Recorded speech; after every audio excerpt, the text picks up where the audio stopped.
If you've been married for 5 minutes, you know that marriage is not fair. Life isn't fair. And so the 50-50 model doesn't work in any responsibility in your home. So I have to be willing to, again, go back to my biggest marriage advice that was best for me, is that sacrificial service of giving 100% of me 100% of the time. But practically speaking, I mean, there's just some things that we have to resolve with who's going to handle what, right?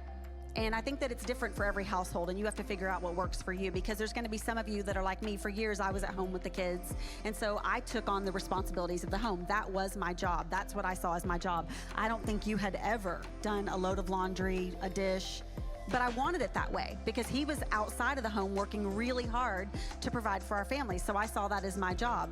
Yet there were a lot of years where my days were long and hard with so many kids and homeschooling. And so there were a lot of times where maybe some of my job wasn't done. And he didn't say, hey, you're not doing your 50% here, Star. No, he would come in the door and say, hey, let me clean the kitchen, and you go take a bath, and the kids and I are going to clean the kitchen, and I'm going to bathe them, and I'm going to put them to bed.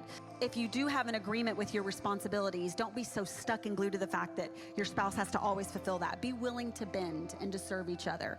And for us, it was just a matter of talking about what our expectations are. So I would just say, talk about what your expectations are.